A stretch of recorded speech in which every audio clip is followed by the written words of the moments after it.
Charles, is there anyone you look up to that's alive today? It's a very good question.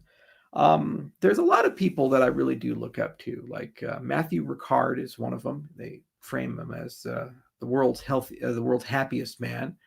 And the great part about Matthew is that he started as a scientist and then he became a Buddhist monk, and he basically just devoted himself to inner contemplation.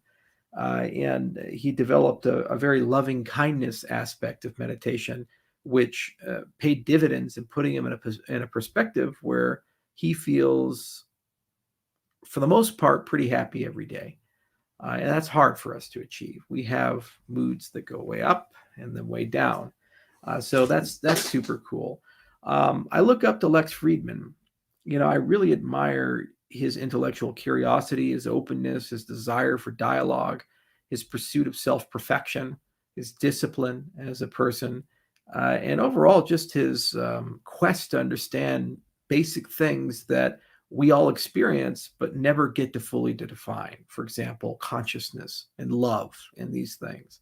I think the world would be a much better place if we had people who constantly did that on a regular basis. I admire Jordan Peterson, a dogged defense of definitions, an understanding of the role of mythology, archetypes, and models in the development of culture and people, and the need of these things for a stable, cohesive society, as well as the ability to communicate very complicated concepts and thoughts in a long arc.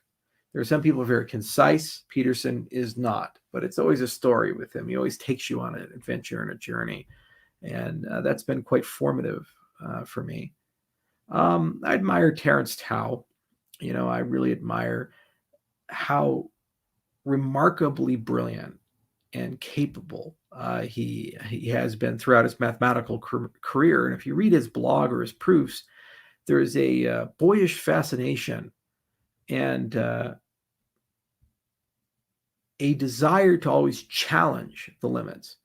He's absolutely fearless in what he does, and he just has this amazing ability to solve things in elegant ways. I haven't seen that since Grothendieck. So really admire him, admire the work ethic, admire that he's still productive, that he does really interesting things. So there's a lot of people I do admire, and some I've met, some I've interacted with, others I haven't. And in all those cases, each one of them represents something that I would like to have in myself. And I always say, how do I get there? And how do I move in that particular direction? And I think that's probably a healthy way of looking at it.